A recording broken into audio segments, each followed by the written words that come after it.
म्हणजे दादा कोंडकेंच्या राष्ट्रसेवा दलाच्या कलापथकात ते काहीतरी कधीतरी अडचण आली, कुठल्यातरी ढोलकीवाला नव्हता, तर कुणीतरी सांगितलं चंदू देशपांडे नावाचा एक मुलगा आहे, तो छान ढोलकी वाजवतो, त्याला बोलवलं गेलं त्यांना. अच्छा. आणि मग राष्ट्रसेवा दलाच्या कलापथकात दादा कोंडकेंबरोबर ते ढोलकी वाजवायचे, छोटे मोठे भूमिका करायचे. आणि दादा कोंडके जेव्हा नायगावच्या एका चाळीत राहत असत, त्यांच्याबरोबर ते राहत होते तिथे. दादांचा सहवास नावाचं त्यांचं पुस्तक आहे, ते उपलब्ध आहे अमेझॉनवर वगैरे, तर तुम्ही घेऊन वाचू शकता. दादा कोंडके जे लोकांना माहिती नाहीये त्याच्यात तसे किस्से आहेत. तर ते चंदू देशपांडे म्हणजे आपले वडील, माझे त्यांना चंदूभाई म्हणून इकडे ओळखतात, पण त्यावेळी भाई म्हणजे वेगळ्या पद्धतीचे भाई असतात. आणि म्हणजे भाई त्यांना जे उपनाम दिलं ते आटले गुरुजींनी दिलं. आटले गुरुजींचे राजकीय गुरु. आटले गुरुजी कदाचित सगळ्यांना माहिती असतील, नसतील माहिती तरी पुन्हा सांगतो. इकडे अनेक वर्ष आमदार होते आणि हाफ पॅन्ट मध्येच ते वावरायचे.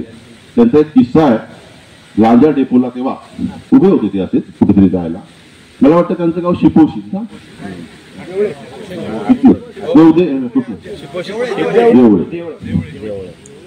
आणि मुंबईवरनं एक गाडी आली मुंबईवरनं, आणि एक चाकरमाने उतरले आणि वर आटले गुरुजींना म्हणाले, त्यांनी काय ओळखलं नाही, त्यांना वाटलं हमाला, त्याला जरा ते बोजे काढून दे रे. आटले गुरुजींनी शांतपणे त्या माणसाचे बोजे काढले. ते बोजे काढताना कुणीतरी बघितलं, अरे आटले गुरुजी त्या माणसाचे बोजे उतरवत आहे. तो धावत आले, काय दादा काय सांगतो की आमदार आहेत आपले. आटले गुरुजी म्हणले, आमदार म्हणजे काय आहे, या लोकांचा सेवक आहे ना मी. त्या बाजूला जोरदार टाळा आटले गुरुजींकडे झाला पाहिजे मला वाटतं. त्या बाजू अशी परंपरा मगाशी त्या सरांनी सांगितली की नाथपाई दंडवते आटले गुरुजी, अशी या भारताची एक संस्कृती असलेलं, राजकीय संस्कृती असलेलं आपलं कोकण आहे. आणि त्यांच्यात तालमीत वडील तयार झाले. आणि वडिलांना 9वीला असताना दादा कोंडकेंनी सांगितलं, तुम्ही शिक्षण घ्या आधी आणि मग या क्षेत्रात या, नाहीतर तुम्हाला किंमत नाही मिळणार. आणि तिकडे नातेवाईकांकडे राहत होते, राहण्याची अडचण होती, मग ते पुन्हा रत्नागिरीला आले. मग इकडे ते BA, त्यावेळी BA BT असायचं, म्हणजे शेवटच्या वर्षाला बॅचलर ऑफ ट्रेनिंगचा हे मिळायचं. ते BT झाले, त्यांना नोकरी मिळाली ती मला शिर्के हायस्कूलमध्ये. आणि पुणगुसची काही माणसं, पुणगुस नावाचं गाव आहे संगमेश्वरला, तिथली काही माणसं येऊन त्यांना भेटली की आमच्या गावात शाळा करायची, हायस्कूल काढायचं, तुम्ही काढाल का. वडिलांनी इथे चांगली चाललेली नोकरी आईला घेऊन गेली आणि तिकडे शाळा काढली. आणि मग तो सिलसिला सुरू झाला, ह्या गावात शाळा काढ, शाळा नीट होईपर्यंत, अनुदान मिळेपर्यंत बिनपगारी कामं कर, अनुदान मिळालं की तिकडे दुसरीकडे जा. मग पुणगुस पासून, होळीपासून आमच्या गावात, आणि हे शिक्षण क्षेत्रात चालू ठेवलं त्यांनी. त्याच्यामुळे त्यांचे जो कलावंताचा जो त्यांचं करिअर त्यावेळी होऊ शकलं असतं ते नाही होऊ शकलं, पण त्यांनी खूप मोठं काम केलंय. मग त्यावेळेला करिअर म्हणून असा काही अप्रोच नसायचाच मला वाटतं बहुतेक. नाही, पण ते जर शहरात राहिले असते मुंबईत तर ते ह्या क्षेत्रातच पुढे गेले असते. शिक्षण क्षेत्रात नसते आले ते, आणि ते कलावंत म्हणून त्यांनी नाव कमवलं असतं.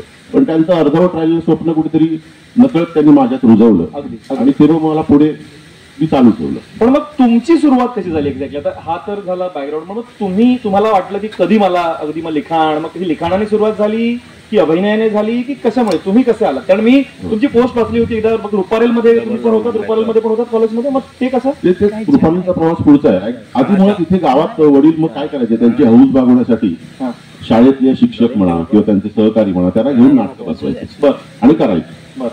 पाचल नावाचं गाव आहे, तिथे मोठमोठी नाटकं यायची पूर्वी, नाटकाचे दौरे असायचे. ती नाटकं मी बैलगाडीतून बघायला जायचो. तर ते नकळत नाटकांचे संस्कार आपल्या कोकणातल्या लोकांवर होतातच. अगदी सिनेमा बघणं हे आपल्यासाठी त्यावेळी पाप होतं त्या काळी. नाटक बघ, असा पिक्चर नाही बघायचे, म्हणून आपल्याकडे सिनेमाची थिएटर्सच झाली नाही. बरोबर, अजूनही आपल्या मनात ते रुजलेले आहे. चित्रपटापेक्षा नाटक बघा, पहिलं प्रेम नाटक तेच बघायचो. नंतर वडिलांचं भजन बघायचो. ते एक संस्कार होत गेले, कुठे रक्तात पण होतं. बरोबर. आणि शाळेत वडिलांनी एक आमच्या लहान मुलांकडे 6वी 7वीला असो आम्ही, किंवा पुढारी पाहिजे नावाची एक एकांकिका पुलंची रत्नागिरीला आरसाशील नावाची एक स्पर्धा व्हायची, त्याच्यात बसवली आणि टाकली. अच्छा. हा, तर तिकडे मग त्या आरसाशील मध्ये आम्ही गेलो. त्याच्यात मी छोटासा कवीचा रोल केला होता.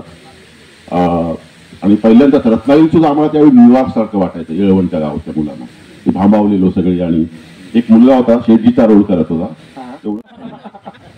मग तो उतरत नाही, मग तो शेवटी डायरेक्ट. अशी ती सुरुवात झाली.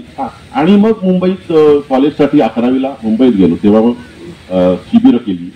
सुधाताई करमरकर म्हणून मोठ्या बालनाटकाच्या, ज्यांनी बालनाटकं केली आणि मोठ्या अभिनेत्री होत्या, त्यांचं शिबिर केलं. पण सर सॉरी मी तुम्हाला मध्येच कट करतोय, पण मी जो अभ्यास म्हणजे आमच्या रिसर्च टीमने ज्याच्यामध्ये मी एकटाच आहे त्यांनी जे रिसर्च केला तेव्हा मला कळालं की तुम्हाला आर्ट्सला जायचं होतं बरोबर, पण तुम्हाला पाठवण्यात आलं दुसऱ्या कुठल्या तरी स्ट्रीमला. मला ते थोडंसं सांगाल प्लीज. ती मोठी गंमत आहे, म्हणजे सगळ्या शाखांमध्ये मी शिकलोय. अच्छा, सगळ्या ते डॉक्टर श्रीकांत जिचकार नावाचे होते बघ, तसा मी आहे. खूप साऱ्या डिग्री कोकणातला डिग्री नाही मिळाल्या. माझी आई होती सायन्स शिक्षिका. बरं. तिचं सायन्स, विज्ञान आणि गणित प्रचंड सॉलिड होतं. अच्छा. म्हणजे गणितात ती पैकीच्या पैकी मार्क्स मिळवायची. अच्छा. तिला डॉक्टर व्हायचं होतं आणि व्हायचं होतं आणि मग नाही काय झालं, तिथे वडील इथे मोठे त्यावेळेचे वैश्यवाणी समाजाचे, त्यांची खूप दुकानं वगैरे होती. ज्ञानदेव गाडकर मोठं रस्तं होतं पाचलचं. तर आईला 5% मार्क्स कमी मिळाले होते डॉक्टरकीला जाण्यासाठी, आणि त्यावेळी फक्त 5,000 रुपये डोनेशन द्यावं लागणार होतं. आणि त्यांच्याकडे पैसे होते कारण त्यांची 7-8 दुकानं होती. त्यांनी केवळ तत्वासाठी 5,000 रुपये दिले नाही. पैसे देऊन नाही ऍडमिशन. आई डॉक्टर होऊ शकली नाही, पण आईने माझ्या बहिणीला डॉक्टर केलं. मला काय व्हायचं होतं ते मला कधीच माहिती नव्हतं. सिरियसली? हा, असं माहिती असून काय होतं का आपल्याला? ते पण आहे. तर लहानपणी मग आई सायन्सची असल्यामुळे आईचा त्यावेळी, आणि आर्ट्सला फार हे नव्हतं, स्कोप नव्हता जसं आर्ट्सला आता आहे. आता उलट झालं. आता उलट झालं. आता सायन्स कॉमर्सला ऍडमिशन मिळते पण आर्ट्सला मिळत नाही. आणि मला आर्ट्सला जायचं होतं, त्या काही थोडी असं बोलता येतं आई वडिलांसमोर. वडील तर प्रचंड चिडखोर होते, पण त्यांचं काहीच म्हणणं नव्हतं. तू काही ते जा, तू गुंड हो पण टॉपचा हो, आतला मधला होऊ नको, असं त्यांचं म्हणणं होतं. जे काय करशील ते टॉप. हा, आतला मधलं काही करू नको, असं त्यांचा स्वभावच तसा आहे. त्याच्यामुळे आईने घातलं सायन्सला 11वीला मुंबईच्या कॉलेजमध्ये, येळवण नावाच्या एका मराठी शाळेत शिकलेलं. कुठे? येळवण. डायरेक्ट गोरेगावचं एक होतं ज्युनियर कॉलेज, आणि इंग्लिशमध्ये सायन्स. बापरे, पण पास झालो. अच्छा. 11वीला पास झालो. कसा ते मला माहिती नाही, कॉपी न करता पास झालो. अच्छा. नंतर मग फ्रस्ट्रेशन आलं. मग मला क्रिकेट पण त्यावेळी खेळावं वाटायचं की मी इकडे कुठल्या तरी गावच्या एका स्पर्धेत 5-6 विकेट काढल्या होत्या. तर मला उगाच वाटलं मी भारताकडून खेळू शकेल. टिपिकल कोकणी माणसं. स्वप्न मोठी बघायची. म्हणजे बाळासाहेब ठाकरेंचं एक सामन्यातलं अग्रलेखाचं एक वाक्य वाचलं होतं, त्यांचं नव्हतं ते. जेव्हा पहिल्यांदा त्यांचं एकच लक्ष विधानसभा म्हणून त्यांनी प्रमोशन केलं होतं, तेव्हा सत्ता नव्हती आली पण आमदार खूप आले होते. तेव्हा त्यांचा अग्रलेख की not a failure but low aim is crime. अपयश हा गुन्हा नाही पण छोटी स्वप्न बघणं हा गुन्हा आहे. आणि ते खूप मला प्रेरणादायी ठरलं. मोठी स्वप्न बघू ना, होतील न होतील माहिती नाही. बाळासाहेब ठाकरेंची मला वाटतं तुमच्या वडिलांची पण. हा, ते जिल्हा प्रमुख होते, त्यांच्यामुळे त्यांची जवळीक होती. बरोबर. त्यांचे खूपच जवळचे संबंध होते. आणि मला ते कलावंत म्हणून जास्त आवडतं बाळासाहेब, कारण आर्टिस्ट. पुढे तुम्ही आलात त्या कॉलेजला 11वी पास झाला. 11वी व 12वीला मग कॉमर्स म्हणून मला ते सायन्स नाही करायचं. मग कॉमर्सला तरी जावा, बाबा काहीतरी बँकेत तरी नोकरी मिळेल. बरं. म्हणून मग ते कॉलेज कुठलं तरी वड्याचं SIWS नावाचं कॉलेज, कॉमर्सला घातलं. इंग्लिश ते तर अजून भयानक, ते काहीच कळेना. सायन्स होतं ते बरं होतं असं वाटायला लागलं. मग मला आलं डिप्रेशन. मी बांद्र्याला नातेवाईकांकडे जायचो आणि तिकडनं वड्याला जायचो, आणि येता जाता मला त्या बांद्र्याच्या खाडीत उडी मारून जीव द्यावा असं वाटायचा. खरं पोहता येत होता मला चांगलं, पण तरी मी त्या आई वडिलांना धमकी दिली आणि ते घाबरले मला पोहता येत असून सुद्धा. आई बाबा मग ते मला गावाला घेऊन आले. बरं. 6 महिन्यानंतर ऑगस्टमध्ये. आणि मग ऑगस्टमध्ये मी पाचलला 12वीला गेलो, आणि ते कॉमर्सच होतं पण ते मराठी माध्यमात होतं. बरं. त्याच्यामुळे मी तिन्ही साईड केले. आणि 10वी 12वी आणि मग FY ला मी ग्रॅज्युएशनला आर्ट्सला मुंबईत गेलो. वाव. की मला हवं ते करू दे. आईला पण कळलं ह्याचं ते सायन्स काय होणार नाही, त्याला काय करायचं ते करू दे. सगळ्या आशाच सोडल्या होत्या त्यांनी. जाऊ दे आता काय करतोय ते करू दे. मग तिकडे मग आर्ट्समध्ये. पण माझी एक आहे, मी स्वतःला 55 कोटींचा बळी समजतो. का? 55% बळी. 55% मिळाले होते म्हणून. 10वीला 55, 11वीला 55, 12वीला 55 आणि ग्रॅज्युएशनला 55. कन्सिस्टन्सीसाठी मानले जोरदार टाळ्या 55 साठी. असं ठरवून पण कोणाचं होऊ शकत नाही ऍक्च्युली. त्याच्यामुळे स्वतःला 55% बळी म्हणवतो. ते पुस्तक आहे ना 55 कोटींचा बळी, फाळणीवर. गोडसेंचं पुस्तक होतं. म्हणजे विद्यार्थीकडे कोणी असतील तर तुम्हाला 55% मिळत असतील तर तुम्ही मराठी मधलं एक उत्तम लेखक दिग्दर्शक कवी होऊ शकता, हे तुम्ही लक्षात ठेवा. पण मुद्दाम नका मिळू. त्याच्यानंतर खूप टक्के टोळपे सोसले म्हणून आज माझी इथे मुलाखत होती. अगदी अगदी. मग तिथून रुपारेलचा प्रवास. रुपारेल नंतर खूप आलो. मी ग्रॅज्युएशन झालो मग तिकडे मी एक हौशी संस्थेत, प्रायोगिक संस्थेत काम करायला लागलो. झुलवा नावाचं एक नाटक होतं, त्याच्यात मला एक मॉब मध्ये रोल होता आणि तेव्हा खूप असा बारीक वेळ होतो मी, उंच तर तेव्हा माहिती होतं की मला ह्या क्षेत्रात, तेव्हा कळालं होतं? कळलं, मी क्रिकेटचा नाद सोडला. म्हणजे हे कळालं की क्रिकेट नाही चांगलं. हा, याचं कारण एक तर उशिरा गेलो तिकडे, बघितल्यावर कळलं की मी खूप उशिरा आलो. एक तर क्रिकेटसाठी लागणाऱ्या साधनांचे पैसे आमच्याकडे नव्हते, कारण आई वडील इथे त्यांचं एक वेगळंच व्याप सुरू होते. मी त्यांच्याकडून कधी पैसे मागितले नाहीत. ग्रॅज्युएशन किंवा त्या शेवटचा पेपर झाल्यानंतर मी आई वडिलांकडनं माझ्या खर्चासाठी 1 रुपया मागणार नाही असं मी माझ्या मनात ठरवलं होतं आणि मी पाळलं. त्याच्यानंतर मी बरीच काय काय वेगळी कामं केली, पण घरून पैसे नाही मागवले. तर मी 11वीला जेव्हा क्रिकेटला जायचो त्या शिबिरात एकदा, तेव्हा मे महिन्याचं हे होतं काय शिबिर असतं ना, कोचिंग, बूट बीट घेतले होते ते स्पाईकचे. अच्छा. हा, आणि मामाकडे राहायचो तेव्हा, मामाच्या घरी मालाडला. आणि मे महिन्याचं शिबिर संपलं, आता डायरेक्ट दिवाळी. मग ते जे बूट होते स्पाईकचे तेव्हा खूप महाग, म्हणजे माझ्यासाठी खूपच महाग वाटायचे. ते माळ्यावर ठेवले, बाथरूमच्या वर माळा असतो ना. आणि चला आता दिवाळी आली, परत कोचिंगला जायचं म्हणून ती बॅग काढली आणि बघितलं तर ते शूज उंदराने कुरतडून टाकलेले होते. आणि मी ओक्साबोक्षी रडलो. मामा म्हणाले, रडतोच काय, घेऊया ना दुसरे. म्हटलं नाही, हा मला संकेत आहे, हे संकेत आहे मला, हा संकेत दिलाय उंदराने. आणि उंदीर म्हणजे गणपतीचं वाहन, त्याची संकेत दिलाय की तू क्रिकेटमध्ये नाही जायचंय पुढे.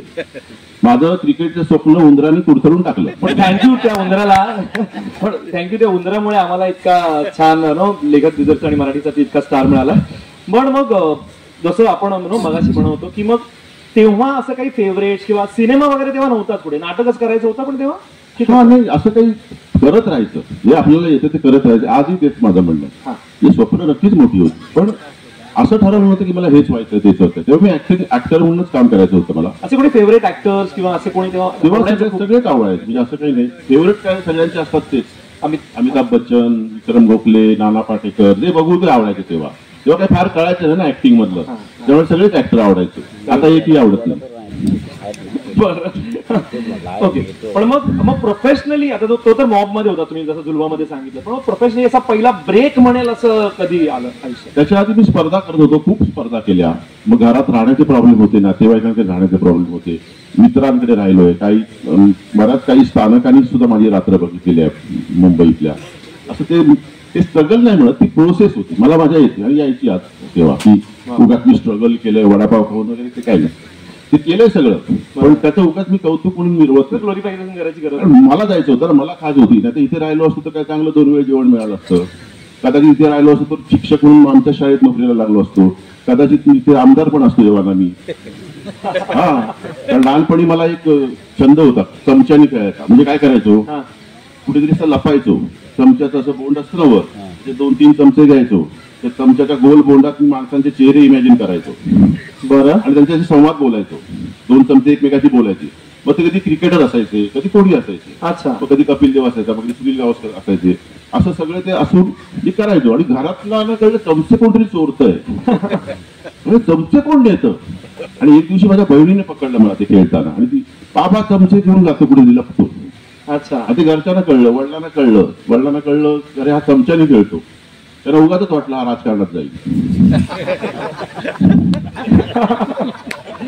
बरं. पण मग म्हणजे आता ज्याला आपण आत्ता रोल प्ले वगैरे असं काही सगळं म्हणतो, पण हे सगळं मुळातूनच आलं असं काही म्हणजे टेक्निकल. मुळात कसं आहे ना, मी लेखक होण्यामागचं जर खरं कारण असेल तर माझं गावात गेलेलं आयुष्य. मी त्याच्यावरतीच येणार होतो. पण मग ते कसं कनेक्ट करताय? मी गावात आम्ही शेती करायचो. बरोबर. प्रॉपर नांगर धरून सगळं आम्ही, वडील एक जो थकवायचे, मी माझं. तुम्ही प्रॉपर ही सगळी शेती. एक वर्ष आम्हाला आदर्श शेतकरी म्हणून बक्षीस पण मिळालं रत्नागिरी जिल्ह्यात. अच्छा. हा, खूप थंडी फार पिकवलं होतं तेव्हा. ओके. कारण तेव्हा पगार वगैरे नव्हते आई वडिलांना, त्याच्यात पर्याय नव्हता. गुरं राखायचो. म्हणजे सकाळी मी नांगर धरून लावणी बिवणी असेल तर मग शाळेत जायचो, गुरं राखणं. आणि त्या गुराकडे जेव्हा बसायचो ना, ते गुरांचा चरण्याचा आवाज आणि निरव शांतता, फक्त निसर्गाचा आवाज, तिथे मला इमॅजिन, कल्पना करण्याची शक्ती म्हणण्यापेक्षा सवय लागली. विचारात गुंतून राहा. विचार तुटत नव्हते तेव्हा. आता तुम्ही म्हणा मोबाईल आणि ह्याच्यामुळे 2-3 मिनिटांच्या वर सलग एक विचार करू शकत नाही. कळलं? तेव्हा काहीच नव्हतं. टीव्ही नव्हता, फोन नव्हता, रेडिओ सुद्धा कुरकुर लागायचा. बरं, रेडिओ लागायचा रत्नागिरी जिल्ह्यातल्या गावात सांगली केंद्र स्पष्ट ऐकूया. अच्छा. रत्नागिरी केंद्र नीट ऐकू यायचं नाही. म्हणजे तेव्हापासून पश्चिम महाराष्ट्राने आमच्यावर हे केलेलं आहे. हो. त्यांचाच आवाज इकडे चालतो. त्याच्यामुळे ना कल्पना करणं, चित्र डोळ्यासमोर रंगवणं. मग कविता सुचायच्या, घरी पुस्तकं यायची, ती वाचायचो. मग कविता सुचायच्या, मग त्या लिहून ठेवायचो. असं ते थोडंसं ते होत राहिलं आपोआप. म्हणजे मला दुसरा कोणतरी काहीतरी करतोय किंवा टीव्हीवर बघून मला ह्याच्यासारखं व्हायचं म्हणून मी या क्षेत्रात आलेलो नाही. अगदी मला स्वयंप्रेरणेने मी या क्षेत्रात आलो. आणि मला ते सगळी भोगायची तयारी होती. की जे काही कष्ट पडतील, जे काय अपमान होतील, जे काय होईल ते मी ठरवलं होतं की आता मी परत गावात जाईल, तो मी काहीतरी राजेश देशपांडे कुठेतरी नाव येईल तेव्हाच जाईल. आणि हे मी जिद्दीने आतापर्यंतचा प्रवास सुरू आहे. मी अजून काही खूप मोठं केलं नाहीये, अजून खूप करायचं आहे, सुरुवातच आहे. मी रोजचा दिवस हा सुरुवात मानतो. नाही, नक्कीच. पण खूप छान काम चालूच आहे. पण तुमच्या कामामध्ये ना जर आपण बघितलं की खूप वेगळे पण दिसतं आणि एक इनोव्हेशन नेहमीच आम्हाला दिसतं. ते म्हणजे आता मी स्पेसिफिकली येणार आहे त्या मानाने. म्हणजे बघा, आता जेव्हा आम्ही सुरुवात केली किंवा आपण ऐकतो होतो की मालवणी भाषा म्हणजे बाबूजींनी ते खूप वरती नेऊन ठेवली होती. थोडं चिपळूणच्या भाषेवरती पण संतोष पवार वगैरे सगळं काम करत होते. पण आपला हा जो मधला जो पट्टा आहे, अगदी राजापूर लांजा, हा तिकडची संगमेश्वरी भाषा म्हणजे आता प्रभाकर मोरे आहेत किंवा अगदी यांनी सुद्धा आपलं करून गेलो गाव मध्ये चिपळूण ती भाषा संगमेश्वरी आणि आपल्या इकडची संगमेश्वरी भाषा थोडा फरक आहे. त्याच्याबद्दल गुहागर मंडणगडची भाषा वेगळी आहे. ती संतोष पवारने आणली. ती पानकोटीकडे जाते. पानकोटी, ती संगमेश्वरी नाही. Okay okay. तो फरक आपल्या इकडचा जो आपल्या इकडे ते मगाशी पहिल्यांदा सुरुवातीला बोललो ती भाषा आणि चिपळूणला बोलतात त्याच्यातही थोडासा फरक आहे. पण मग ही म्हणजे आपल्याकडे वैभव मांगले परफेक्ट बोलतो. मांगले, मी त्यांच्याबद्दल म्हणतो की पण म्हणजे तुम्हीच ती करून गेलो गावमध्ये, तर करून गेलो गावच्या आधी मी ती मालवणी डेज नावाची माझी मालिका होती तिकडे पहिली. त्याच्या आधी मला वाटत नाही की कोणीही ती वापरली असेल. त्या पण मग हे कुठून आलं ते वापरायचं, मला हीच भाषा माझी वापरायची, कारण ती तेवढी फेमस नव्हती. नाही, कारण कसं आहे, शेवटी तुम्ही ज्या गावातून येता तिथली संस्कृती, तिथली भाषा वापरणं हे तुमचं कर्तव्य आहे. आणि ते तुमच्या आतून येतं. कारण मी ती कॅरेक्टर्स बघतो ना अजूनही आपल्या प्रत्येक गावात. एके टायमाला काय झालं, अशी एक कॅरेक्टर असतं. राईट. आता झालंय काय, पूर्वी आता मोबाईलमुळे तेवढा वेळ नाही. पूर्वी रस्त्यात कोणती दोघं माणसं भेटायची, मग चंची काढायची, मग सुपारी कात्रत, पानाला मस्त पैकी शिरा काढत एक अर्धा पाऊण तास एकमेकांच्या गप्पा व्हायच्या आणि त्याच्या स्टोऱ्या लागायच्या. स्टोरी असायची कधीतरी रात्री घडलेली, पण सुरुवात व्हायची सकाळपासून. बरोबर. काय झालं, सकाळी उठलो आणि 22 मिनिटला वाई जरा चाय आणि गेलो झाड्या गेलो आणि वालियत बसलो तर समोर उभा तसाच उठलो आणि बंदूक घेऊन आलो. तसाच उठलो म्हणजे कसा अशी ती गंमत सगळी. तर हे कॅरेक्टर आम्ही बघितलेले आहेत ना, मग ते कॅरेक्टर वापरायला पाहिजे ना कुठेतरी. शेवटी आपण लेखक किंवा अभिनेता हे त्यांनी बघितलेल्या माणसांना कुठेतरी अभिनीत करतो आणि लोकांसमोर आणतो. ऑब्झर्वेशन ते तसंच झालं. ते आता आपण म्हणजे थोडस मग त्यालाच आपण पुन्हा आता तुम्ही त्याच्यावरती जेव्हा वर्कशॉप्स घेता, म्हणजे सृजन बद्दल पण आम्हाला सगळ्यांना सांगायला आवडेल की सरांची जी संस्था आहे सृजन, त्याच्यामधून क्रिएशन, तर त्याच्यामध्ये खूप साऱ्या गोष्टी आता जर तेव्हा तुम्ही ते शिकवता, म्हणजे आता तुम्ही ते टेक्निकल म्हणून शिकवता आणि तेव्हा तुम्ही ते क्रिएटिव्हिटी म्हणून शिकले, तर आजच्या मुलांना हे शिकवताना तुम्ही कशा पद्धतीने सांगता? ते मुळात मी शिकवत नाही, मी त्यांना करून घेतो. अच्छा. म्हणजे मी फक्त तोंडी मार्गदर्शन पुस्तकी नाही करत, त्यांना करायला लावतो, मी करून दाखवतो. तर आणि मुळात भाषा हा आताचा खूप मोठा प्रश्न आहे. बरोबर. म्हणजे मी शुद्ध अशुद्ध नाही म्हणत, बोली भाषा ह्या सगळ्याच ग्रेट आहेत. जसं आपल्या मगाशी मॅडमनी सांगितलं, बोली भाषेला तोडच नाही. पण तुम्ही जेव्हा या क्षेत्रात येता, कला क्षेत्रात येता, तर तुम्हाला प्रमाण मराठी पण तसंच बोलता आलं पाहिजे.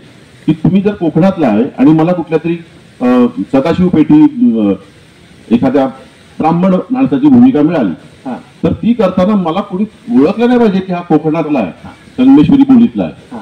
इतकं अस्खलित मला बोलता आलं पाहिजे. भाषा कमी जास्त कुठली नाही, पण तुम्ही भूमिका कराल किंवा लेखन कराल तर तुम्हाला त्या भाषा या क्षेत्राला पर्याय नाही. बरोबर. म्हणून मग तो एक पॅरेग्राफ आहे जो मला 11वीत जेव्हा सुजाताई करमरकरांनी शिकवला होता.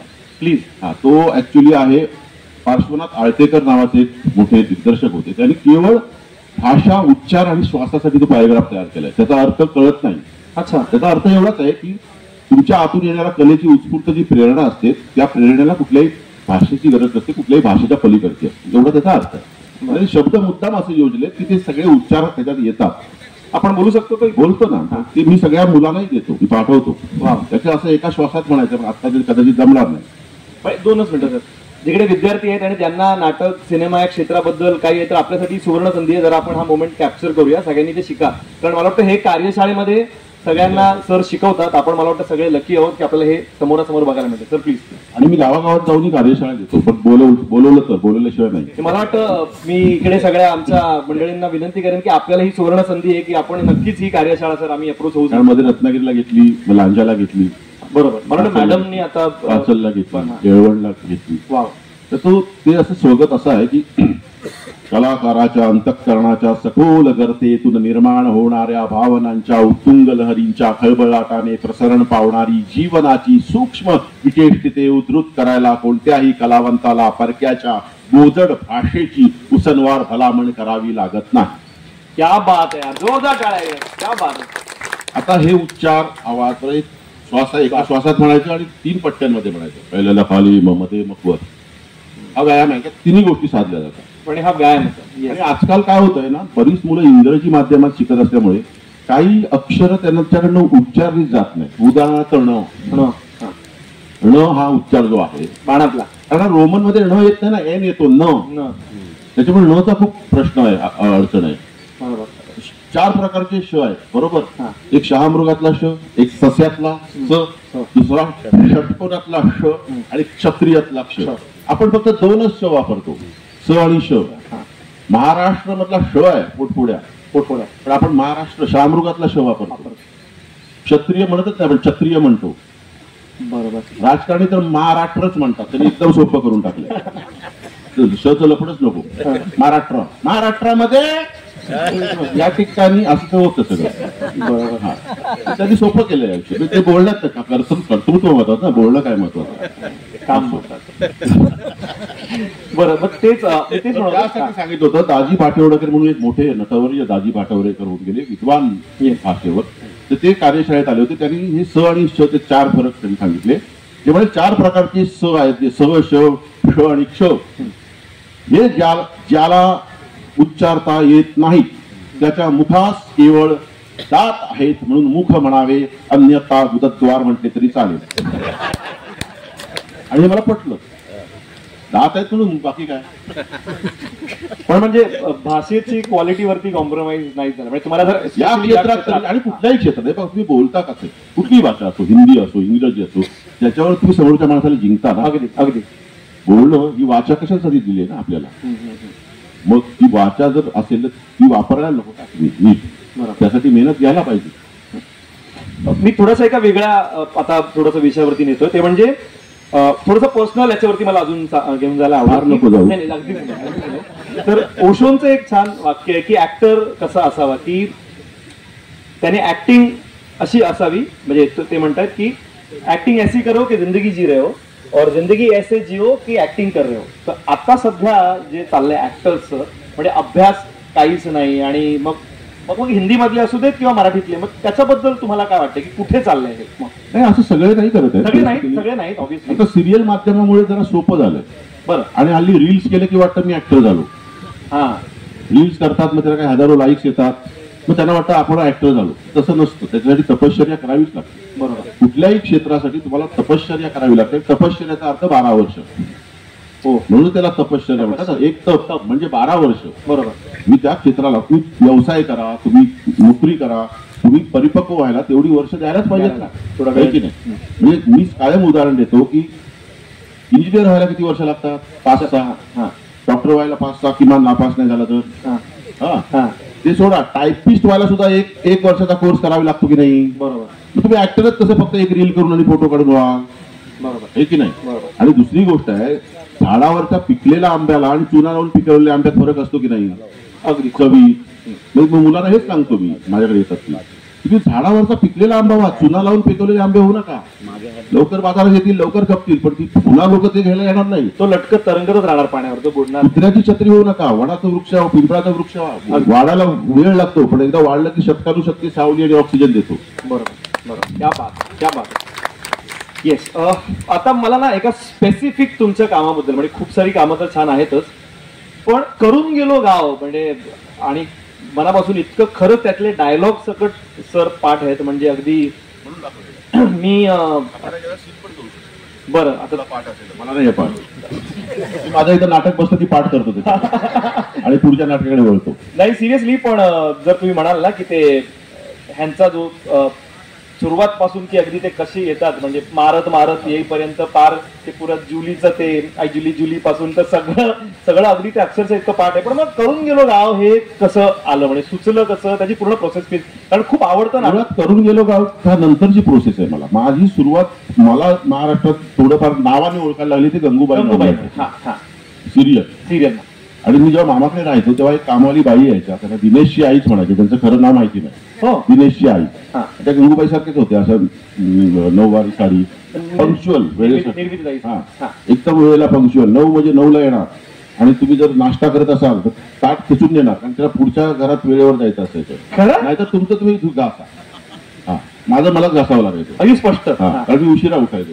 बरं त्याच्यामुळे मला उशिरा नाश्ता करायचा त्यामुळे मला माझा घासाची सवय तेव्हापासूनच लागली. तर ते कॅरेक्टर आणि फक्त सगळ्या कामवाल्या बायकांमध्ये एक जो गुण असतो तो म्हणजे गॉसिपिंग. अख्ख्या सोसायटीतल्या बातम्या इकडच्या तिकडे सांगणं बीबीसी. अच्छा पहिलं ते आम्ही गोष्टी का तुझी कळलं की नाही काय झालं कळून गेली मुलगी अरे हो का मग हा बायका पण मग ह्या पण स्वतःच काही सांगणार मग त्या तिकडे सांगणार म्हणजे ते सांगतो. मग ते कॅरेक्टर बसलं आणि मग ते मी तयार केलं. ही एक गंमत म्हणून झाली पण मग गंगूबाई वेगळी कशी होईल. बरं तिच्यात एक्स फॅक्टर म्हणतो तर तिला मग आत्मा कसा देता येईल ही गंमत म्हणून ठीक आहे विनोद म्हणून. मग तिला प्रचंड सामाजिक भान तिला राजकारणावर भान छान कमेंट करते. बरोबर तिला एक सिक्स सेन्स आहे काहीतरी चुकीचं घडतंय तिला जाणवतं. Right right. आणि ती ज्या घरात काम करते त्या घरात काही समस्या आली की ती मदतीला धावून जाते. कधी कधी चुका करते की एक चोर पकडायला जाते तो हातातून निसटतो पण दुसरा जो भेटतो तो त्याच्यापेक्षा मोठा दरोडेकर दिसतो. बरोबर कळलं. हे केलं आणि तिला गंगूबाई नॉन मॅट्रिक का कुमारी गंगूबाई नॉन मॅट्रिक नाव कसं पडलं तर तिचे वडील गिरणी कामगार होते. तिच्या गावाची पार्श्वभूमी केली होती मी की ती ना मालवणी पण बोलायची पश्चिम महाराष्ट्रात बोलायची. तिची गाव असं कोकण आणि घाटाच्या एका सीमेवर आहे. तिथे अनेक भाषांचे संस्कार तिच्यावर झाले. पाचल्यासारखं मला हा पाचलं जरा अणुस्कुरामुळे. आणि तिचे वडील गिरणी कामगार होते आणि गिरण्यांच्या संपात गिरणी बंद झाल्यानंतर तिच्या वडिलांना पॅरालिसिसचा अटॅक आला. बरं आणि ही 4थीत तेव्हा शिकत होती आणि तिच्या आई बरोबर तिला उत्तम चाललेलं घर जी गिरणीच्या संपात जी उद्ध्वस्त झाली सगळं ते तुम्ही बघितलं होतं. मी तेव्हा शाळेत होतो पण ते गाव अख्खी मुंबईतनं गावात लोक आली आणि त्यांची जी अवस्था होती ती मी मला जवळून बघितली होती. आणि मग हिला घर कामं करावी लागली आई बरोबर जायची शाळा सोडावी लागली. हा बॅकग्राऊंड होता. हा आणि ज्या घरात ती कामं करायची तिकडे कोणी विद्यार्थी शिकत असायचे. मग ते कामं करता करता तो अभ्यास तिच्या कानावर पडायचा. त्याच्यामुळे तिला 10वी पर्यंत सगळं शिक्षण माहिती होतं पण ती 10वीची परीक्षेला बसू शकली नाही म्हणून ती नॉन मॅट्रिक. आणि ती लग्न करायचं तिचं काही हेच नव्हतं कारण सगळ्या जबाबदाऱ्या म्हणून ती कुमार. आणि मग तिला एक कोणतरी दुसरा पाहिजे साथीदार. तुम्हाला ते छूचं कॅरेक्टर एका कचऱ्याच्या पेटीत एक अर्बक टाकलेलं असतं लहान ती उचलून आणते आणि त्याला वाढवते लहानाचा मोठा करते आणि मग तो छू त्याचं नाव खरंच तर छगन तर छू झालं. त्याला छू म्हणजे का कारण गंगूताईने काही सांगितलं कुत्र्याला कसं छू म्हटल्यावर धावत जातो तसं तो धावत जायचा म्हणून तो छू. अच्छा आणि तो धावत जातो नंतर पुढे विचारतो कशासाठी छू केलं तू आधी नाही विचारत काय. हा तसा तो कार्य करता. पण आम्ही गंगूबाईला जर तुम्ही ऑब्झर्व केलं तर हा सटायर मी ह्याच्याबद्दल बोलत होतो. हा सटायर जो आहे ना जो तुम्ही बिटवीन द लाईन्स मारताय अगदी गंगूबाई पण तसंच करायची. मला मी 2 गोष्टी ज्या ऑब्झर्व केलेल्या त्या कॅरेक्टरमध्ये त्या म्हणजे की हे बिटवीन द लाईन्स आणि शेवटी एक सोशल मेसेज त्याच्यामध्ये नेहमी असायचा तो द्यायचा प्रयत्न सांगतो. आणि म्हणजे कसं होतं ना गंगूबाईचे पहिले 2-3 भाग जे केले ते विनोदी होते. बरं आणि नंतर मी जी आत्ताची सांगितली गोष्ट एका एपिसोड मध्ये आणली 2 भागात. अच्छा. आणि मग गंगूबाई लोकांना आपली वाटायला लागली काही ना मग सुपर हिरो. तिची ट्रॅजेडी जेव्हा कळली लोकांना तेव्हा गंगूबाई आपली वाटायला लागली. नाही ती केवळ विनोदी मालिका जर म्हटलं असतं त्याचं मग प्रहसन झाला हास्य जत्रा झाली असती. मग ती व्यक्तिरेखा नसती उभी राहिली. अगदी तर ती पार्श्वभूमी टाकल्यामुळे ती लोकांना आपली घरची वाटायला लागली. म्हणून मग त्याचा मूवी करायचा त्याच्यानंतर नाटक केलं. नाटकाचे पण 600 प्रयोग झाले आणि मग चित्रपट आला. चित्रपट मला करायचा नव्हता चॅनलवाल्यांनाच करायचा होता. अच्छा. पण तो योग होता की दोनच व्यक्तिरेखा घेऊन तिन्ही माध्यमात कलाकृती येणं. मला वाटतं हे पहिल्यांदाच झालं. कुठल्याच याच्यात झालेलं नाही. एक सेम कॅरेक्टर झोन, त्याचं नाटक, त्याची सिरियल आणि त्याचं पुन्हा मूवी. मला वाटतं एकदा कुमारी गंगूबाई नॉन मॅट्रिक साठी निर्मितीताई आणि साठी दादा दोघांसाठी जोरदार टाळ्या झाल्या पाहिजेत.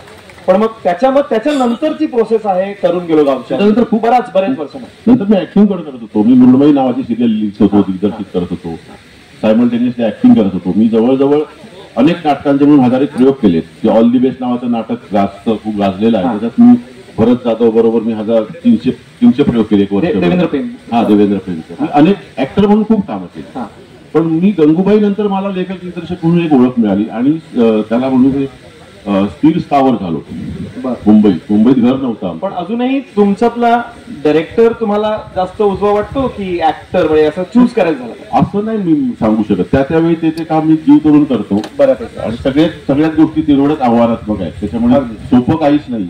अच्छा. पण मी जेव्हा ऍक्टिंग करतो तेव्हा त्यातलं माझ्यातलं लेखक दिग्दर्शक बाजूला ठेवतो. मी तेव्हा ऍक्टर असतो. अच्छा. नाहीतर काय होतं, ते दुसरे लेखक दिग्दर्शक इन्सिक्युअर होतात आणि मग ते काम नाही देत.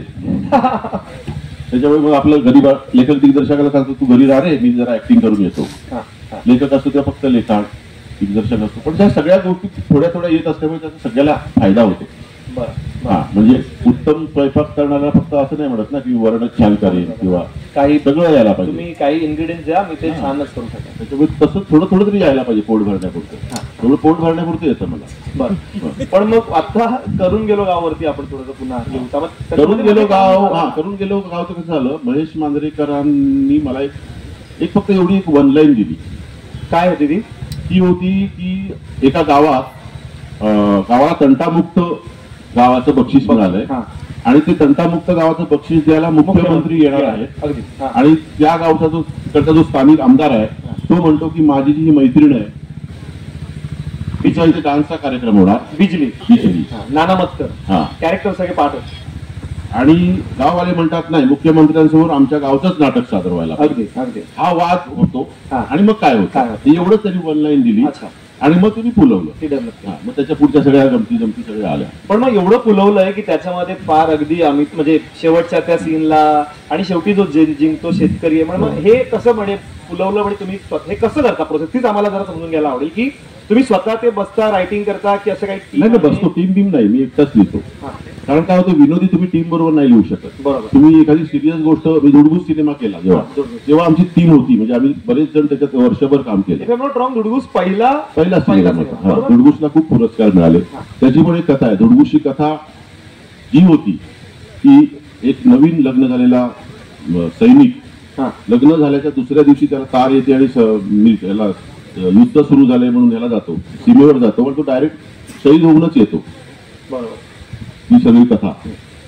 आणि आमचा सिनेमा रिलीज झाला साधारण 21 नोव्हेंबरला. हाऊसफुल सुरू झाला आणि 26 नोव्हेंबरला टेररिस्ट अटॅक झाला मुंबईवर, कसाबवाला. आणि हाऊसफुल सिनेमा बंद पडला, सगळंच बंद पडलं. म्हणजे ज्या सिनेमाची जी गोष्ट होती तीच त्या सिनेमाला भोवली. त्याच्यामुळे तो व्यावसायिक यश असं मिळत होतं पण ते थांबलं. ते माझ्या हातात नव्हतं. आणि पुरस्कार खूप मिळाले. पण शेवटी व्यावसायिक यशच तुमचं करिअर पुढच्या व्यावसायिक दृष्टीने खूप महत्वाचं. पण तुम्हाला काय वाटतं, थोडं मराठी चित्रपट जे व्यावसायिक दृष्ट्या थोडेसे पाठी पडतायत, त्याचं कारण काय वाटतं तुम्हाला? त्याचं कारण माझं स्पष्ट मत आहे, आपण आपली माती विसरलो. आपण कॉपी करायला जातो. मराठी लोकांना तंत्र बिंत्रचा बडेजाव नकोय. मराठी प्रेक्षकांना त्यांना तुमच्या मातीतली त्यांना वाटेल अशी, स्वतःची वाटेल अशी गोष्ट हवी, साधी सोपी. आणि त्यांना वाटतील अशी छान गाणी हवेत. जी पूर्वीचे मराठी सिनेमे होते ते जर पुन्हा त्या टाईपचे सिनेमे जर परत आले तर मराठी सिनेमाला प्रेक्षक जाणार. कारण आता कसं झालं, तुम्हाला जगातलं सगळं बघायला मिळतं, टेक्निक आणि हे. मराठीत आपण पुरे पडणार आहोत का? मग साऊथ बरोबर आपण पुरे पडणार नाही. मग आपण काय देणार, गोष्ट देणार गाणी. ती गोष्टीत आपण हरवलेली आहे. गोष्ट हरवल्यामुळे प्रेक्षक हरवले. मध्ये एखाद दुःख काहीतरी असं छान गेलं ते प्रमोशन मध्ये कमी पडतात. आणि ती मानसिकता पण तयार झाली पाहिजे ना मराठी सिनेमाला जायची. बरोबर. आणि काय होतं, लोकांना माहिती आहे 8 दिवसात टीव्हीवर दिसणार आहे कुठेतरी, मग कशाला जातील पैसे खर्च करून. तर मग आपण पण, मला वाटतं प्रेक्षक पण नाटकाला येतात प्रेक्षक. नाटकाचं तिकीट जास्त आहे सिनेमापेक्षा, 500 रुपये तिकीट आहे. मी तेच म्हणणार होतो. मग प्रेक्षकांना आपण बोलून मला वाटतं फायदाच नाही. प्रेक्षकांना नाहीच बोलत आहे, दोष आमचाच आहे. नाटकाला गर्दी करतात. मग तुम्ही क्वालिटी द्या. एक्झॅक्टली. नाटकाला मराठी प्रेक्षक करोनाच्या वेळेला असं वाटलं होतं आम्हाला की ते नाटक धंदा संपणार, आम्ही आता काय करायचं. पण करोनानंतर उलट नाटकाला जास्त गर्दी व्हायला लागली. कारण 2 वर्ष लोक जी टीव्ही आणि हे बघून इतकी कंटाळली होती, त्यांना लाईव्ह जिवंत कला बघायची होती आणि ती गर्दी आता चालू आहे. म्हणजे आज तुम्हाला सांगतो 100% पैकी 60 ते 70% नाटकं उत्तम चालले. हा रेशो आधी पण नव्हता कधी. बरोबर. तर करोनामुळे एक इष्टापत्ती झाली होती. पण मग आता मध्ये मी एक वाचलं होतं की गव्हर्नमेंट असं काहीतरी प्लॅन करते की नाट्यगृहात मग सिनेमा दाखवला जाणार आहे. What is your take on that? काय वाटतं? हरकत नाही. जेव्हा मराठी नाटकाचे 3-3 प्रयोग होत नाहीत पूर्वीसारखे. अच्छा. पूर्वी 3-3 प्रयोग व्हायचे. शिवाजी मंदिरला सकाळ दुपार रात्र 3 प्रयोग व्हायचे आणि बऱ्यापैकी गर्दी व्हायची.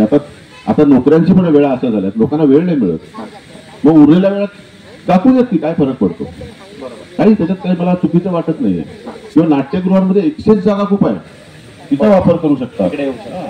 आणि थोडस बजेट वाईज पण ते परवडू शकेल आणि मग त्याच्यानुसार पण मग त्या गोष्टी सगळ्या कमी होऊ शकतील बजेट. हो सर, एक आता थोडंसं आपण एंडकडे चाललोय, पण त्याच्यापूर्वी एक खूप मला वाटतं महत्वाचं नाव तुमचं मग ते नाटक किंवा तुमच्या एकूणच लेखनात सुद्धा किंवा तुमच्या थोडंसं पर्सनॅलिटीमध्ये मी म्हणेन ते म्हणजे पु ल देशपांडे. मग ते तुम्ही किती फुलराणी म्हणा, तर किती इन्फ्लुअन्स म्हणजे ऑब्व्हियसली आपल्या प्रत्येक मराठी माणसावरती तर त्यांचा इन्फ्लुअन्स आहे, तुमच्यावरती कसा इन्फ्लुअन्स आणि किती आहे?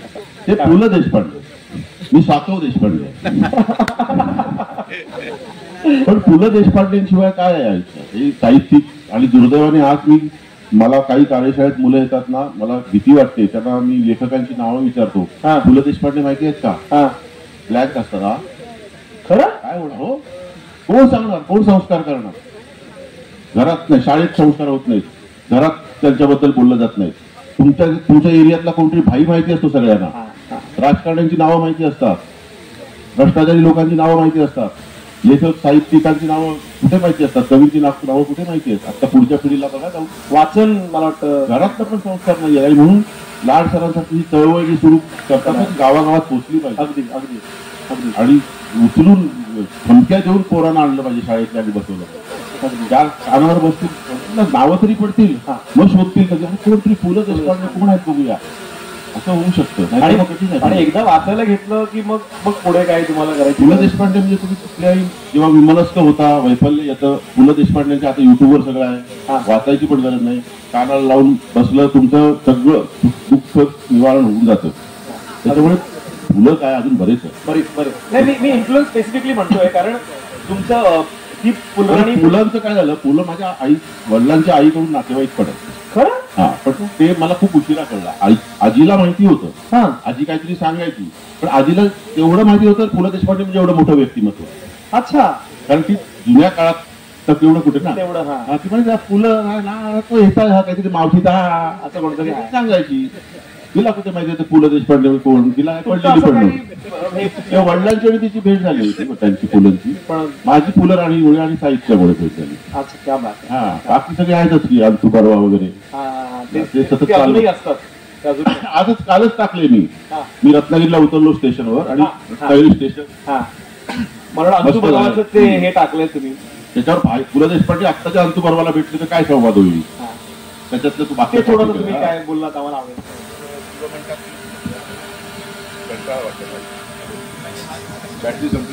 हॅलो, फुलं म्हणतात अंतू शेठ, अहो तुमचं रत्नागिरी रेल्वे स्थानक एकदम झाकपाक झालं. त्यांच्या याच्यामध्ये अंतू बर्वामध्ये आहे तसंच वाक्य. तर मग अंतू बर्वे त्याच्या म्हणतो की अहो बाई, स्थानक झाकपाक झालं, पण स्थानिक पोरं नेट पॅक मारून मोबाईल मध्ये व्यस्त झाले आणि परप्रांतीय पोरांनी व्यवसाय आणि नोकऱ्या फस्त केल्यानी. रियालिटी. आणि मला वाटतं हेच पुलंचं जी ही होती की एक विनोद आणि डोळ्यात टक्कन पाणी आणणं ही जी किमया ते साधायची.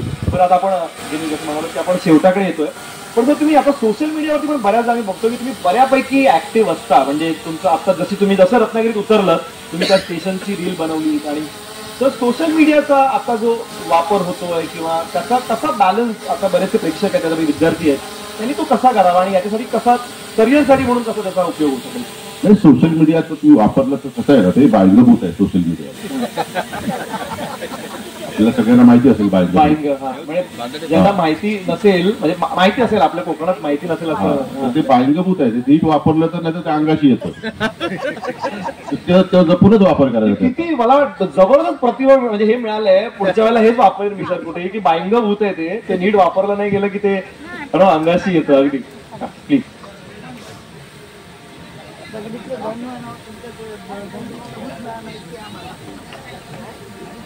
आता एक छोटासा सेगमेंट, एक थोडासा शॉर्ट करणार आणि आपण शेवटाकडे जाऊया. तर एक प्रश्न मी जसं आपण ते ना ह्याच्यामध्ये विचारतो की kind of fire, me fire नाही म्हणणार पण मी ऑप्शन देईन, त्या ऑप्शन पैकी तुम्हाला चूज करायचंय आणि त्याचं उत्तर. पण हे की ते मधलं हा प्रश्न आहे, पण दोन्ही नाही म्हणायचं, हा एकच.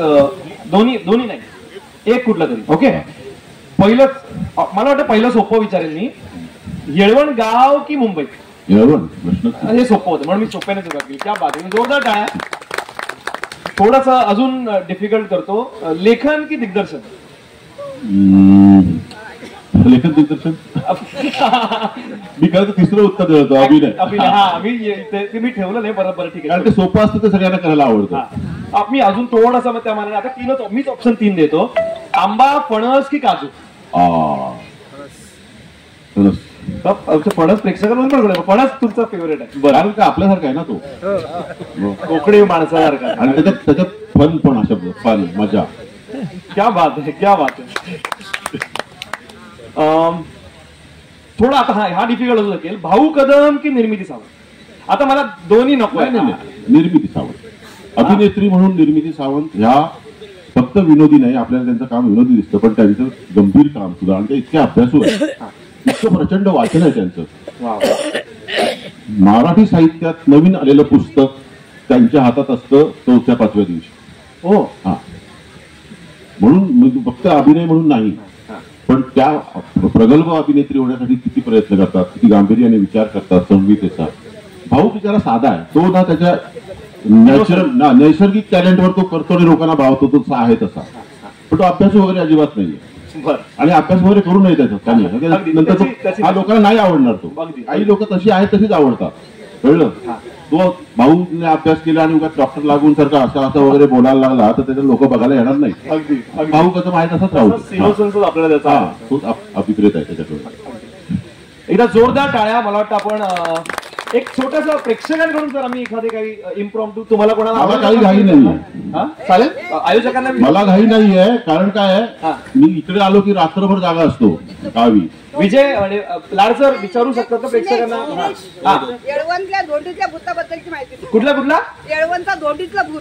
येळवणचा प्रेक्षक आपले एवढे डिटेल जात आहे. धोंडीतली बायो. हा, तर बाकीच्या प्रेक्षकांसाठी हा प्रश्न असा होता की येळवणच्या धोंडीतली बायो म्हणजे बुरुजाचं असं काहीतरी ते आमच्या येळवण गावात एकच प्रेक्षणीय स्थळ आहे पर्यटकांसाठी, धोंडीतली बायो.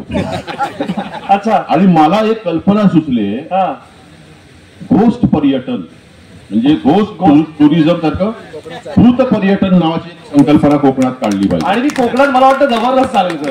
चालेल. मी या प्रत्येक गावात एक तरी भूताची आख्यायिका आहे. अगदी अगदी. आणि तिकडे लोकांना घेऊन द्यायचं दाखवायला, रात्री पिकली अमावास्येला वगैरे. चाळा असेल तर कुठेतरी चाळा उभा करायचा, तिकडे आणायचा, नाट्य करायचं, त्याचं नाट्य. कळलं. क्या बात आहे. ह्याच्यावर मजा येईल. सर मला ट्रेडमार्क घ्यायला पाहिजे, नाही तर आयडिया घेतली जाईल पहिली. करायला पाहिजे. पण मग ती येळवण, विचार करा, ती येळवणची काय गोष्ट आहे? ती बायो आहे म्हणतात, तिथे दगड आहे. तुम्ही तिकडे गेलेला वगैरे आहे? रस्त्यातच आहे. अच्छा. डाव्या बाजूला एक दगड आहे, तो दगड रस्ता रुंदीकरणात पण तो काढायला देत नाही, तिथे बायो आहे. हा, ती कोणाला दिसली अजून मला माहिती नाही, बायो दिसली नाहीये. पण आम्ही एक गेम ठरवलेला आहे, आम्ही मित्रांनी.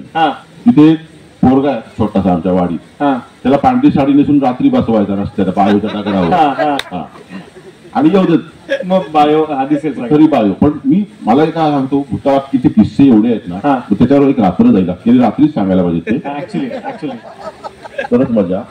बायोचाच किस्सा सांगतो. आमच्या गावात एक दशरथ जाधव म्हणून आमचा एक मित्र आहे, तर त्याचे वडील होते आणि ते हे करायचे असतात ना, भूत आलं की काढणार.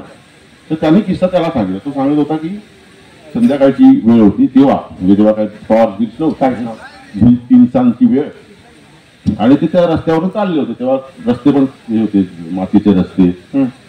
आणि त्या बायोच्या दगडाजवळ एक कुत्र त्यांच्या मागे चालायला लागलं. बरं. गावातली कुत्री पण सगळी ओळखीची असते ना तेव्हा एकमेकांना. आता माणसं पण ओळखी दाखवत नाही. आता माणसं कुत्र्याची किंमत देत नाहीत माणसाला. आणि ते चाललंय मागे फक्त गावातलं कुत्र नाही आलं असेल म्हणाल कोणतरी चुकून घरापर्यंत गेलं आणि घरात गेले झालं विसरलं ते कुत्र गेल्यानंतर. बरोबर. त्याने काय नंतर बघितलं ते आहे की नाही बघितलं नाही. नंतर आमच्या रस्त्याजवळ मालकवाडी म्हणून आहे तिथे आमचे शिरीभाऊ मालक आले तर तिथे कोणाच्या तरी एका मुलीच्या अंगात ती बायो आली. बरं. ते सगळं करायला लागलं. तर बायो नेमकी कशी करते कोणालाच माहिती नाही. अच्छा. तर ते कोणी बघितलंच नाही. ती बायोच आली असणार असं आम्ही सगळ्यांनी गृहीत धरलं लोकांना. मग ते जे दशरथ जाधव ते वडील यांच्या मागे ते कुत्र लागलं होतं त्याला बोलवलं गेलं आणि ते काढणं सुरू झालं मारून बिरून. बोल ते शिवाय टिपिकल ना बोल रांगेची कोण आहेस तू बोल ये बाहेर पड. आता 2-4 फटके दिला बायो वाईट लागली ती पण बायो पण ना ती असते ती म्हणजे भडव्या परवा तुला संध्याकाळी कुत्रा करून सोबत केली घरापर्यंत आता मला मारतोस. त्यांचं काय झालं असेल काय होईल इरसुरी झाली त्यांची. हो बापरे. पण सर ही आयडिया खरंच भारी आहे की आणि किंवा आम्हाला आवडेल की ह्या बायोवर किंवा कोकणातल्या ह्या अशा खरं तर सगळ्या भूतांचा बायोडाटा मागूया एकदा. क्या बात आहे क्या बात आहे. इथं जोरदार टाळ्या झाल्या पाहिजे किस्स्यासाठी काही. हो कोणाला अजून काही प्रश्न प्रेक्षकांमधून असतील. हा सर प्लीज मॅडम प्लीज आम्हाला थोडा आवाज येणार थोडा मोठ्याने प्लीज बोला. ग्रामीण साहित्य संमेलनासाठी तुम्ही लाडसरांच्या डोक्यात बायो घुसवलेली आहे. एखाद्या वेळेस तुम्हाला लाडसर फोन करतील पुढच्या अशी बायो कशी आणायची ती साहित्य संमेलन. हे बघा लाडसर म्हणजे माझ्या मानगुटी बरोबर तिला संबंध आहे.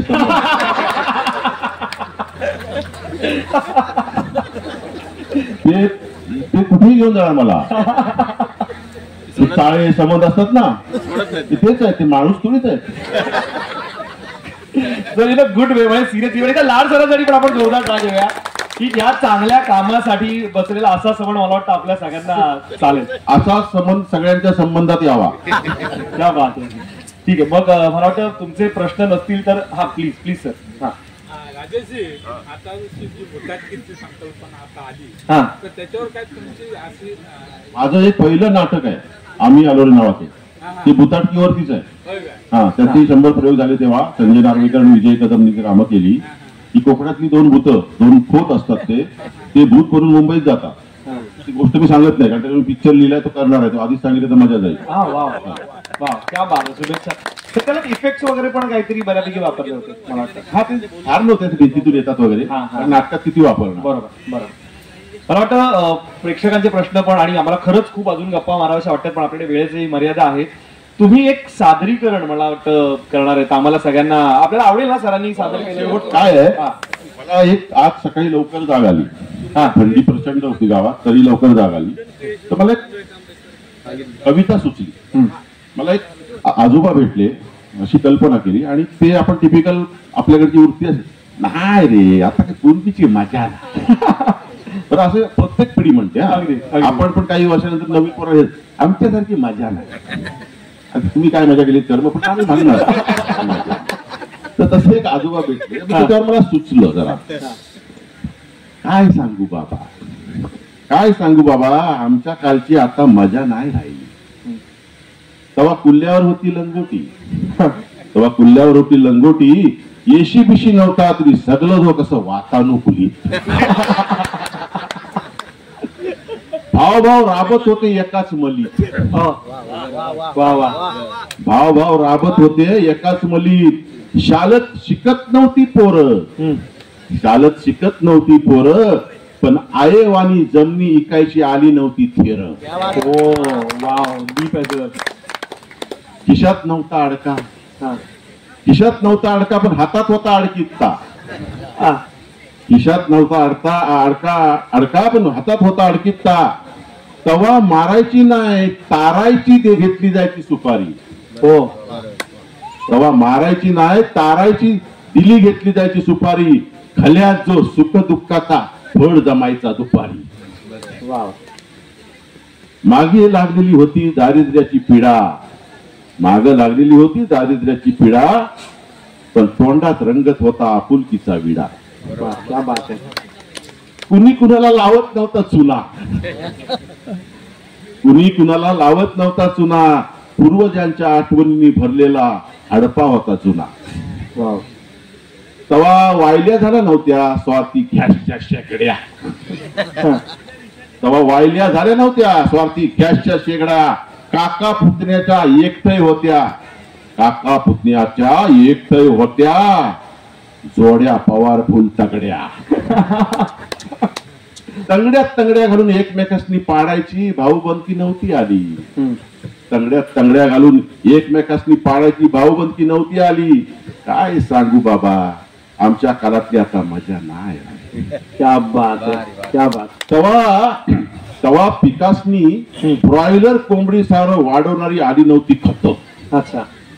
तवा पिकासनी ब्रॉयलर कोंबडी सार वाढवणारी आली नव्हती खत. स्वतःच्या कष्टाचं खाऊन होत नव्हतं पित्त, घशात नव्हतं खवखवत, छातीत नव्हतं जलजलत, दुसऱ्याच्या यशानं कुणाच्या मनात नव्हतं मलमलत. समानतेचा समाजवादी वडा होता सतत खलखलत, काळजातली माणुसकीची बावडी नव्हती आटली. काय सांगू बाबा, आता आमच्या कालची मजा नाही राहिली. तवा भात होता, तवा भात होता, नाचणी होती, हरीक होता, होती वरी. तवा भात होता, नाचणी होती, हरीक होता, होती वरी. वरी होती पण चिंता नव्हती. तवा भात होता, नाचणी होती, हरीक होता, होती वरी. वरी होती पण नव्हती चिंता. मुंबईसून येणाऱ्या लेकराची वाट बघून म्हातारीची एकटीच जलत नव्हती चिता.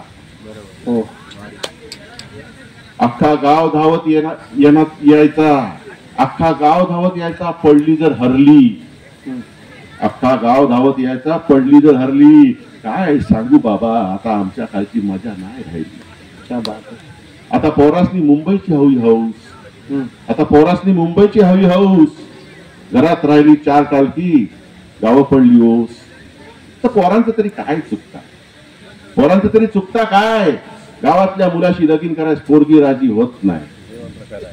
आता शेटच्या कासऱ्यात आणि वेसनी जिंदगी जाते सरत. आता मुंबईच्या शेटच्या कासऱ्यात आणि वेसनीत जिंदगी जाते सरत. गावात माणसात नाही काम आणि कामात नाही माणूस, अशी आपली गत. पैसे घेऊन दिलेला फुकट जाता मत, पैसे घेऊन दिलेला फुकट जाता मत. बेड्याकडे डोळे लावून बसलेली आहे, बेड्याकडे डोळे लावून बसलेली आहे आणि वसाड पडलेली जमीन. कवा येशील रे बाबा म्हणत, आपल्या आत रडून कोरडी पडून गेली. काय सांगू बाबा, आता आमच्या कालची मजा नाही. क्या बात आहे, क्या बात आहे, क्या बात आहे. जोरदार टाळ्या. आणि खरंच जसं मी सुरुवातीला म्हणालो की आपण सगळे खूप लकी आहोत की आपल्याला ह्या गप्पा मारता आल्या. तर एक शेवटच फक्त, आता नवीन काही प्रोजेक्ट आपण करताय त्याच्याबद्दल आम्हाला जस्ट आमच्या सगळ्या या प्रेक्षकांना सांगितलं तर आवडेल. नवीन आता सुंदर मी होणार नावाचं पुलंचं नाटक आहे, आधी आलं होतं. माझ्या सुदैवाने पुलंचं मला दुसरं नाटक करायची संधी मिळते, ती पुलराणी केलं. वसंत कार्यक्रमाचं हिमालयाची सावली नावाचं एक मोठं नाटक करायची मला संधी मिळाली, माझं नशीब आहे. आणि सुंदर मी होणार. पुलंची 12 जून पासून शतक जन्म शतक महोत्सव सुरू होतो, त्या निमित्ताने करतोय. 2 बालनाट्य करतोय, ती आता एप्रिलमध्ये येतील. आणि अशा बऱ्याच गोष्टी लागून राहिलेत, पेरून ठेवले, शेतकरी आहोत. अच्छा. उगवत नाही उगवेल. मूवीज मध्ये पण असं काही चालू आहे, सगळं वेब सिरीज केले, हे केलंय. पण ते आमच्या क्षेत्रात कसं आहे ना, जोपर्यंत येत नाही तोपर्यंत सांगून काही फायदा नसतो. कधी निर्मात्याचा अवकाळी पाऊस येतो, कधी दुष्काळ पडतो, कधी काय होतं. त्याच्यामुळे शेतकऱ्यासाठी राबत राहायचं, रोज कष्ट करत राहायचं, पेरत राहायचं, मातीशी आणि मतीशी इमान राखायचं. बस. सो मातीशी आणि मतीशी इमान राखायचा हा एक छान सुंदर हा संदेश देत मला वाटतं आपण आजची ही मुलाखत इथे थांबूया. एकदा जोरदार टाळ्या सर, थँक्यू सो मच. आपण या साहित्य मला बोलवलं त्याच्याबद्दल खरं तर आभार. कारण मला रोज माझं हे तत्व आहे आयुष्यात, रोज किमान एक तरी नवीन माणूस भेटला पाहिजे, त्याच्याशी ओळख आणि मैत्री करायची. वाव, हे माझं व्यसन आहे. आणि रोज नवीन माणसाची, एवढ्या माणसांसमोर मला ओळख करून दिली आणि ती माणसं मला माझी झाली, मी त्यांचा झालो. हेच भाग्य आहे, अजून काय आहे. धन्यवाद. Thank you so much. आणि एकदा जोरदार टाळ्या आपण सरांसाठी वाजूया आणि आजची मला वाटतं मुलाखत आणि पुढच्या सत्राला आपण सुरू करूया. खूप खूप